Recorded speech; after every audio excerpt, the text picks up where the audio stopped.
Mind over matter, overcompensating, overstatements, crookedness relating, the soul's churn in return, mental overstimulation, one word, riveting, it terrors my pilot. Streams that are promised to make seeking less.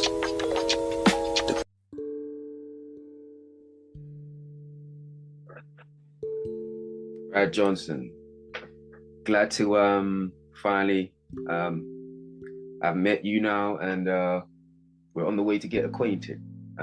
It's great to have you. Absolutely. Thank you so much, Alex. It's great to meet you as well, and thanks for having me. Thanks so much, man. I appreciate you giving me some of your time. Yep.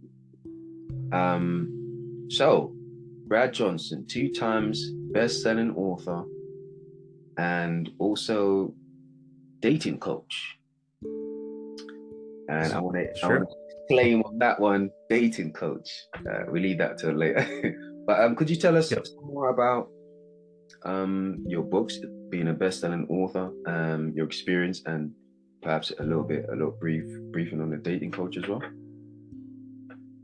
Absolutely. So, yeah, I've been writing for probably 11 to 12 years now in a professional context, I guess. So, I've always been a creative guy. I play drums in a couple bands as well. So, I've always just been someone who's, yeah, been participating in the arts and just being an independent creator. So, I think around college age is when I first started realizing, like, hey, I'm actually not just interested in writing, but I've gotten feedback that I'm actually pretty good at just, forming sentences and putting together written documents and stuff. So I think that was like the catalyst that led me to pursuing it more as a career and wanting to self-publish several books. So yeah, when I was younger, I really just wrote lyrics and, poetry as well. I have an old poetry book up on Amazon called Tomes of the Healing Heart, and that's still one of my favorite things I've ever created. It's not something that has been, like a business success per se, but it didn't need to be, right? It was just for being a creative outlet and expressing myself. So yeah, that's kind of where everything started. And I went on to write a self-development book, and that's been where a lot of my writing has been focused, both as an author and just producing content on Quora and lifehack.org. So I wrote a book called Ignite Your Beacon, and that's essentially like a very detailed journey through basically why do you believe what you believe? Yeah. Here's how to put it into action, and here's how to sustain it throughout the rest of your life. So that was kind of my first big project, I guess, from a self-publishing perspective.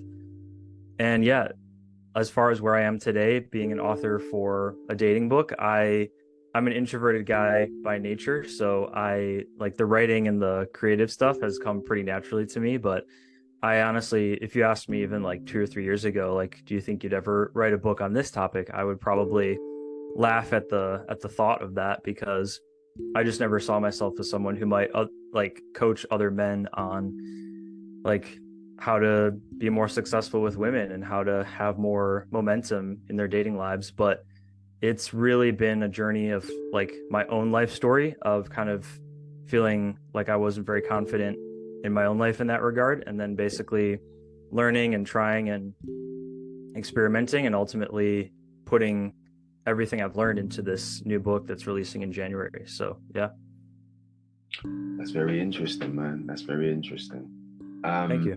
you did ask me, answer a question I was thinking about, like, did you indulge in poetry as well? So I was good to hear. It was good to hear that that's part of your skill set in a sense, and you experimented with it. Absolutely. So in a sense, you're pretty much a creative, not necessarily just for a one type of writing. You're pretty much a creative, and you're very open to different craft, different skill set within that realm, in a sense.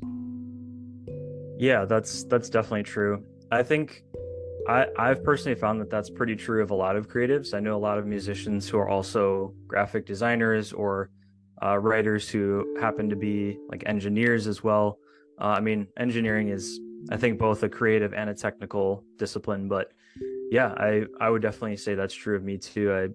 I've just always been fascinated by the arts, and I was thankful and fortunate to grow up in a home where my parents gave me the opportunity to pursue that at a young age as well. And really just it started just playing in bands back in high school, and now it's the same but just at a more elevated professional level. And but yeah, I think as a writer, kind of going back to your original question and point, is I think great writers have a lot of different styles that they pull from, whether it's fiction, poetry, nonfiction. I've even learned things from reading technical manuals, which I don't know how many writers can say the same, but I think there's something to be found in every form of art. Yeah. I would agree with that. I'm a person that pays a lot of attention. Well, pay attention to science, and sometimes even when I'm writing, I do get inspiration from just um, the scientific aspect, just coming from that, or even just like I think basically I agree with what you're saying. I think you can come from so many different aspects and facets of. I think at the end of the day, when you're creative, you make anything art. Mm-hmm. That's the essence of it. It's just having knowledge of self and having knowledge of your creativity and how to kind of coerce and manipulate to make people almost see the beauty that you see, in a sense, Absolutely. that you're experiencing.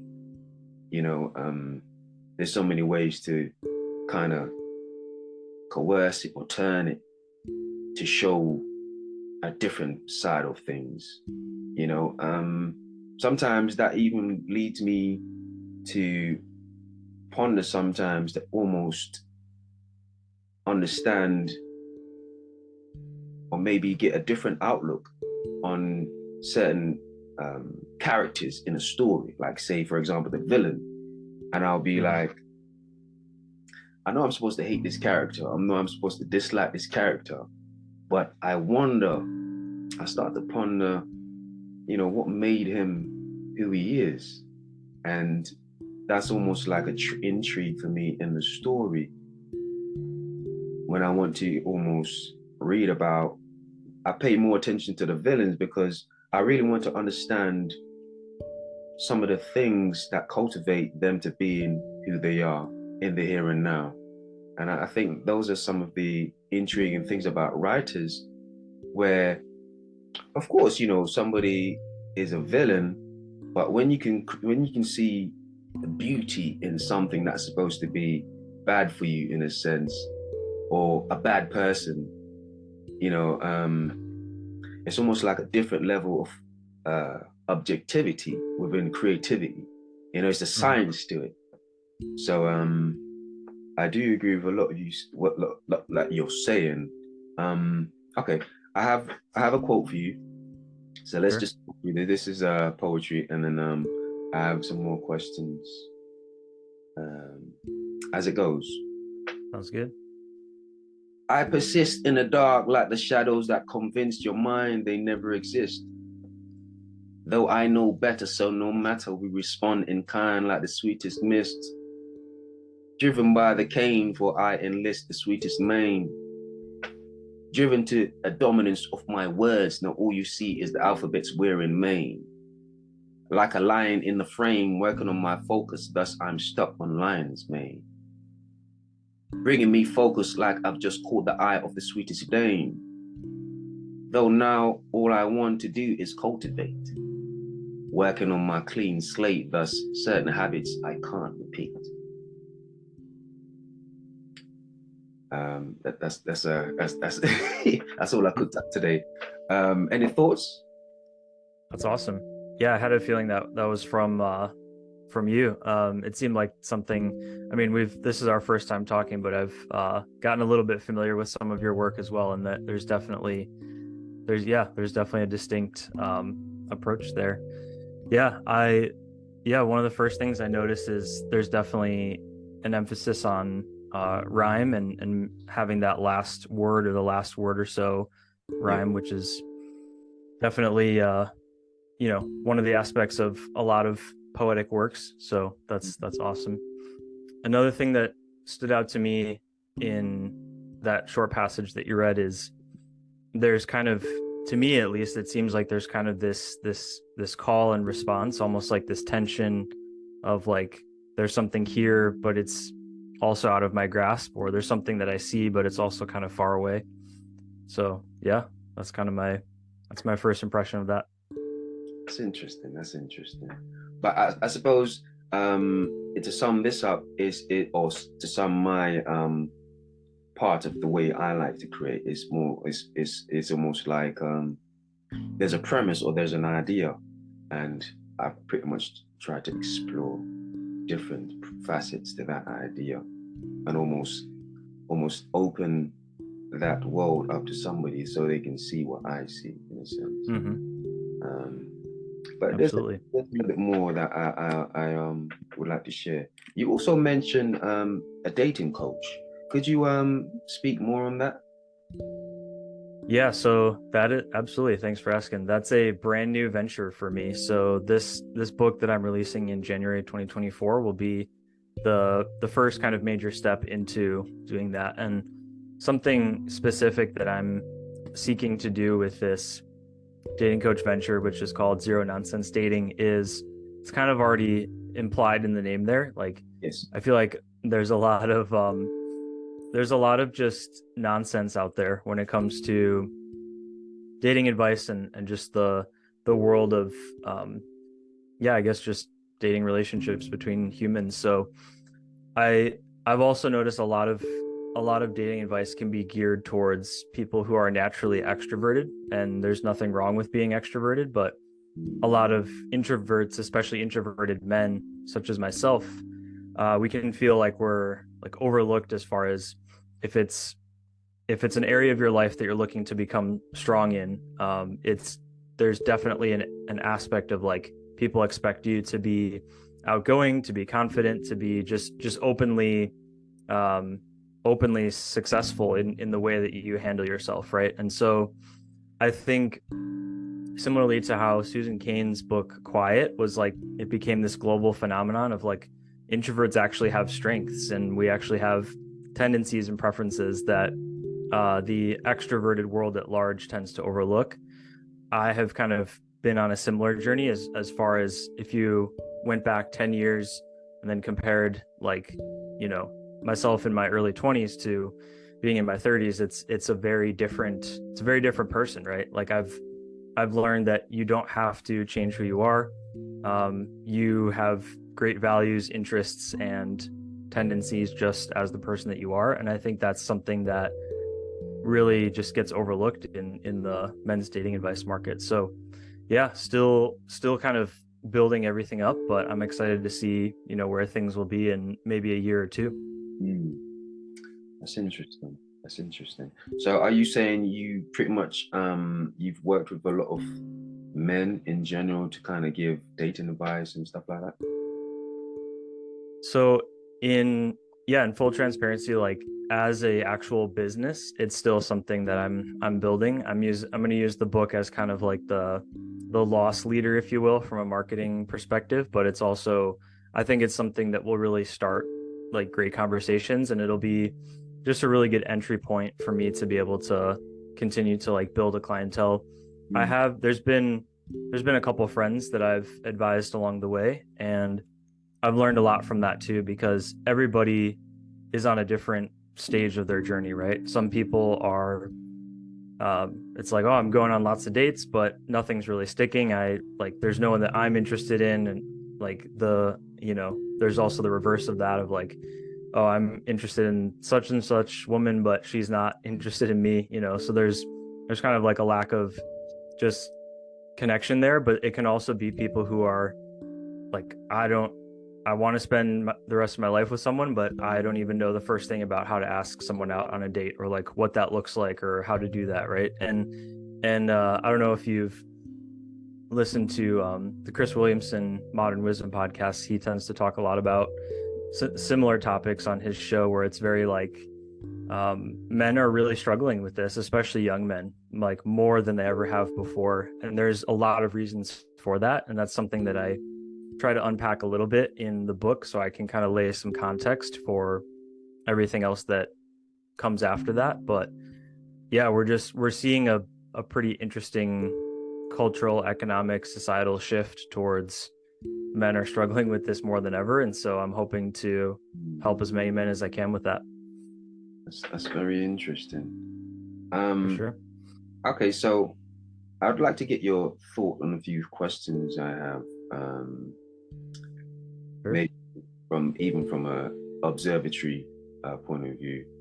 Um, what are some of the common traits you experience that most men are in need of working on as an individual?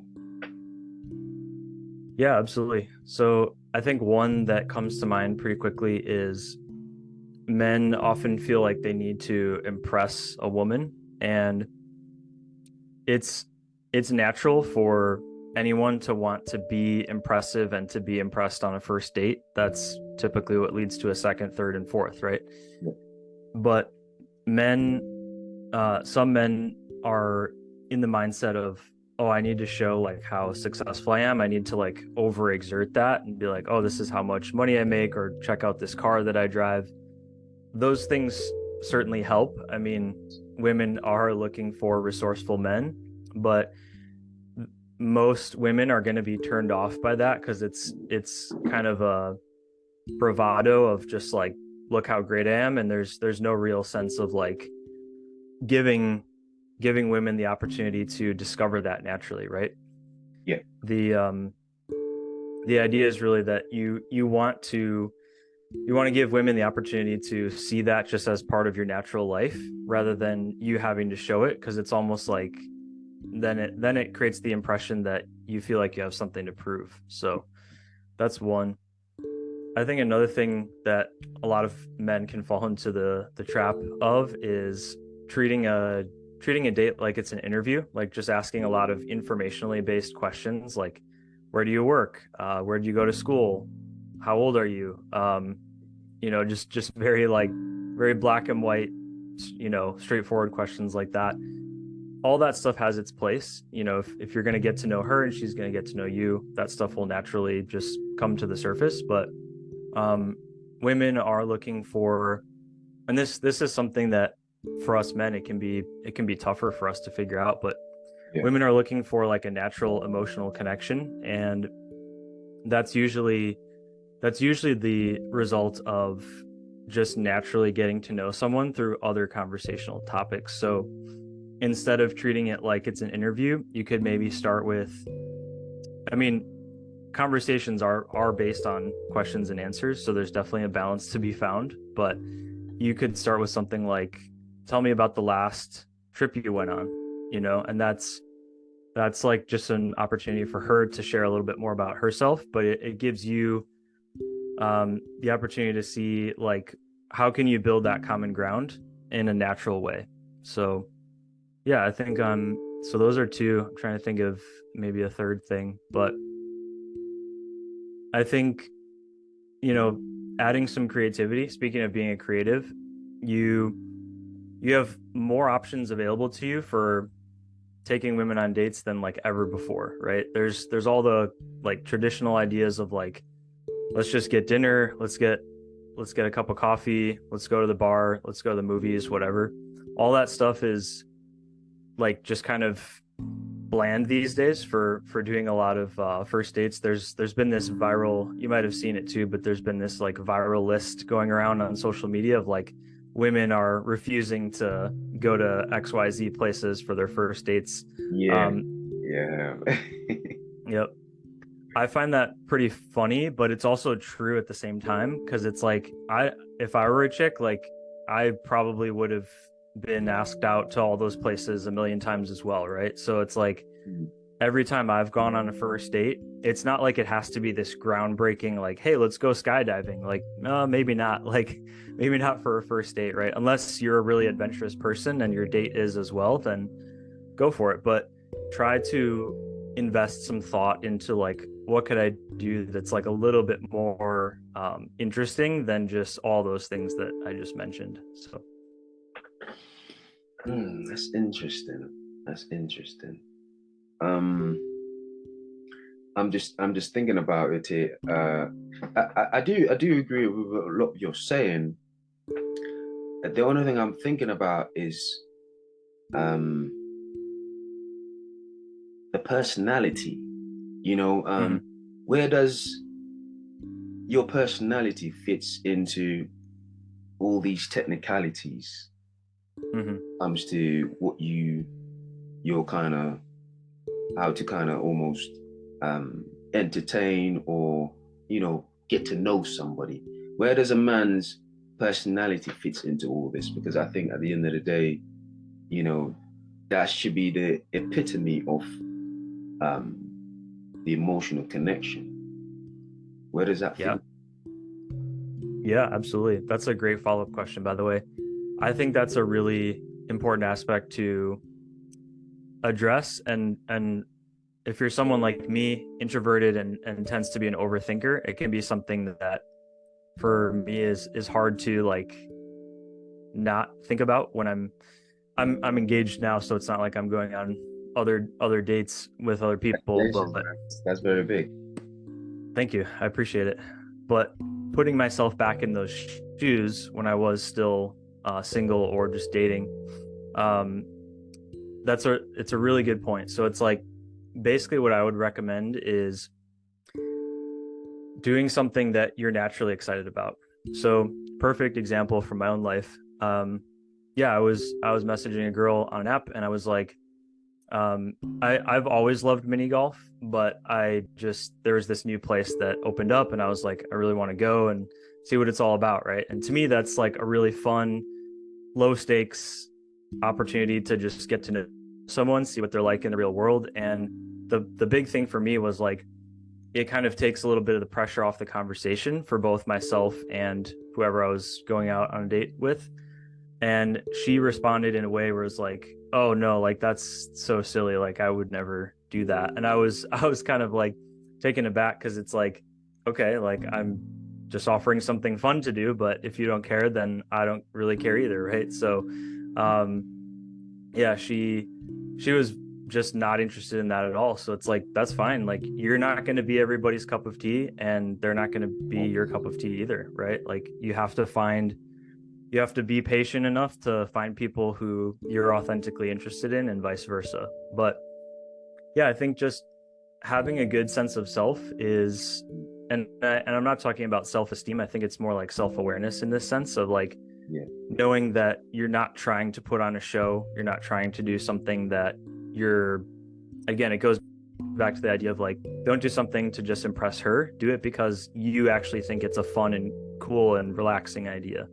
And so even if that's something very simple, like let's just go for a walk, right? Like, hey, Yes. I would love to get to know you, whatever it ends up being, but try not to, yeah, try not to do anything that feels like it's different from what you would normally do as yourself. And that's really what allows someone's natural personality to shine. Yes, you kind of hit the nail on the head to an extent. I heard something I was listening for in terms of like you want to kind of course try maybe meet halfway or put a hand out to almost meet that person at somewhere. By the end of the day, it's almost like you've got to be yourself. I think that's one of the biggest things. Um, Mm-hmm. About anything, if you're not being yourself, I think a pending ill. Like, that's a loss waiting to happen in a sense. So you have to Mm-hmm. understand the situation and the dynamics and know that you're not pretty much the delay in the inevitable. If this is not going to work in a sense, you're probably not, it's probably not going to change. You waiting or to stop it is probably not going to change later on in a sense. So I think, in my opinion, a big part of it is being yourself and understanding that, the situation. um, it warrants you being yourself. And when you go away from that, I think it's almost like it's to your own detriment. Um, Absolutely. and Yeah. in certain instances, you have to be unapologetic Hmm. about being you. Oh, absolutely. I could not agree more. There's a level of like women are naturally attracted to men who are just living their life because that's their life. Like I'm excited about who I am. I'm excited about where my life is going. I have a lot of things going for me. I'm just speaking of like, just how healthy men would generally think of themselves, and yeah, it's not about being perfect. It's not about getting everything right. In fact, I think there's an attractiveness in like an attractiveness uh from women to men of like you don't always have to get it right and you're not always going to get it right, but you took that action anyways, right? And that's definitely one of the kind of, I think, unspoken secrets in a way of just men's dating challenges is like we're looking for the right answers. We're looking to do the thing that we think will make her happy or impress her, but it's like no, she just wants someone to lead, right? You should be leading, she should be following. But um, yeah, absolutely, being unapologetically you. I believe there's something in everybody, and for the sake of this conversation, and there's something in every man like that he can be proud of like you know come what may, this is the life that I'm living. This is who I am, right? So yeah. That's right. That's right. The other thing I wanted to ask you is, what do you think is the most important thing, or for a man to covet, or almost cultivate, um, Mm. about themselves or himself, Yeah. to allow to grow and blossom in a sense? Yeah, absolutely. That's a good one. I think there's a lot that could be said about that question, but I'll try to I'll try to narrow it down to yeah, just one, maybe two things. But Yeah, maybe two things. I was just thinking about the top two per se. yeah, absolutely. Um, hmm. I think I think resilience is really important. I think resilience is important for anybody, but I think it's particularly important for men because men are going to the societal expectation that is placed on pretty much every man Yes. is to perform, provide, and protect, right? That's whether it's for yourself, your loved one, your family, all of the above. There's a lot of like taking responsibility and action that comes from that. And everyone's going to fail at some point, right? But that resilience of like, it's okay, like I missed the mark this time, or something went wrong, and or maybe this completely blew up in my face, right? Everything in between. There's a whole spectrum, just like there's a spectrum of success, there's a spectrum of failure too. But I think yeah, having that resilience of like I'm going to get up tomorrow and keep going, that's very important. And yeah, I would say like sacrifice, something I've been thinking about more just in general is like as an individual becomes more successful, more opportunities come your way, Yeah. and you have to decide like what's going to be like the right choice versus just a good choice. There's a famous business book called Good to Great by Jim Collins, and it's famous. He's famous for saying like the good is the enemy of the great, and I think in the world that we live in today, like there's more choices and options than ever before. Yes. But just because you do one thing doesn't mean that it's the right choice for your life at the right time. So yeah, I think and that goes for dating relationships as well. As you become more successful in attracting women and taking women out on dates and seeing what all that is about, um, you end up having a lot of options, but it's like I want to find the person that's right for me. So yeah, Mm. resilience and yeah, sacrifice. I would agree with those two that they're very important. Man, I think there is something, especially in a woman's eyes, there is something about a man that never stops. Is adamant about continuing, persistence, Hmm. um, just just persevering through anything. There's power in that. Yeah. There's, absolutely. Um, Well said. the one thing I would ask you is, where do you think discipline fits into everything that we're speaking about pertaining to men?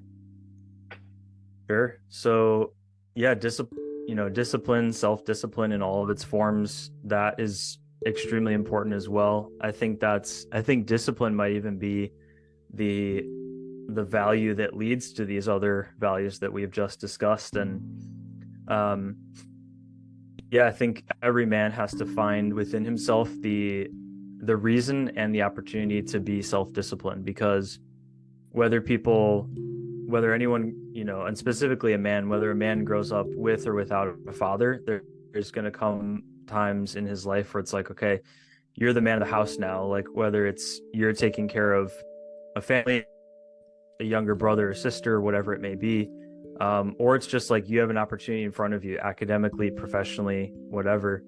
You have to be, you have to have that voice inside your head that says like, I'm going to make this happen for me, and like you said, like at all costs, right? Because there are plenty of times in any man's life where it's like it's time to rise to the challenge and to see it through, even if it costs you dearly. So um yeah, I hope that answered your question. I think it did. Definitely, definitely. I think where I was coming from with the question was is to me it's almost the fuel. It's almost like the glue that keeps everything the machine going in a sense. Mm-hmm. Especially as in my experience as a man, when everything is goes kaput, and Mm-hmm. especially inside where you're in a bad place. I always find that's the only thing that really keeps you going. Mm-hmm. When you have nothing to keep going for, you do it anyway. Do you get what I mean? But it's almost like, Absolutely. in that sense, it's almost like you cultivate so many different traits, including the ones that we just spoke about. Mm-hmm. Yeah. Yeah. I no, I completely agree. It's yeah, that reminds me of a I think it was a Teddy Roosevelt quote where he said something like, it's it's when I don't have it prepared on me right off the cuff here, but it was something to the effect of like what you said, where it's like when there's no other reason to go on, like the courage doesn't come from having a reason to press on. It's like choosing to press on that gives you courage, something to that effect, right? So yeah, it's kind of like when the tank is empty, that's when it's more time to really just like make this happen, because you don't have another choice. Your choices have been removed. So yeah, well said. Well, I'm trying to remember a quote by Roosevelt. I think it was no. I don't think it was Roosevelt. I think it was an English I can't remember his name, but it was something about basically saying that if you're going through, if keep going, and if you're going through the hell, just keep going anyway, or something like that. Mm, But right, right. it eludes me right now. But another quote that came to me was Muhammad Ali, and it was more anecdotal. I think he was trying to say that he would go through and he would train and he would do like say sit-ups and stuff like that, and his thing was he wouldn't start counting the reps that he would do until they start to burn, until they start to hurt. So Mm, that's what it's almost like that's when they really matter, right.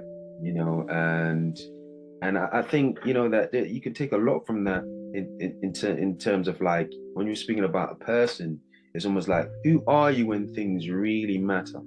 Do you still do the same things? Do you still do what you're expected to do? Right. I would imagine that's one of the biggest thing that women try to almost see or predict in males, in men. Absolutely. That's another big unspoken thing. And I say unspoken in the general sense because I think there are definitely some just other authors, podcasters, relationship coaches that are starting to, I guess, speak more about these things. But that's so true because yeah, a woman in her natural state is someone who wants to follow and someone who wants to trust and be feminine, right? Which means to basically be fully open and released to her man. And so Yeah. for a man, yeah, he has to be tough. That every man has to have a degree of thick skin. It doesn't mean being coarse or calloused to the point that you can't understand your woman's emotional needs and to help meet them, because that's, I think, another thing that other types of men struggle with is like you do actually have to care about not just providing for her materially and physically, but also emotionally and mentally as well. But again, that's kind of that persistence of like it's the man's responsibility to figure out what needs to be done and to have that confidence of taking action of like, I don't always know what the right answer is going to be or how this is going to turn out, but I'm going to lead and I'm going to be that rock, right? That center of just determination and stability, really. I think that's, yeah, women are looking for someone they can trust and who has a track record and a future of stability and trustworthiness. Confidence. That's what I heard when you with the last few lines that you were saying. Confidence, not only persistence but confidence. Mm-hmm. And what I gather from what you said is almost like betting on yourself. Mm-hmm. So, in essence, whatever happens, I know I'm going to figure it out, and because of that, I'm betting on myself. And by default, you're basically saying she can bet on you too. Yes. You know, that's very powerful as well. Absolutely. You know, I think that takes so much growth, so much knowledge of oneself. So when somebody asks you specific questions, it's almost like chess. Your 10 moves, you can see 10 moves at one time as soon as you hear the question, where you can give a concise answer.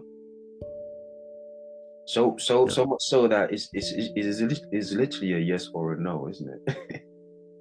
Yeah, I think, yeah, that's a really good point too. I think having so much certainty in your ability to trust yourself not only leads to a woman's like decision to trust you, but also like, yeah, having a simplicity of decision making as well, where you're not constantly fretting about something or being in a state of indecision. I think most women would rather go with a man who's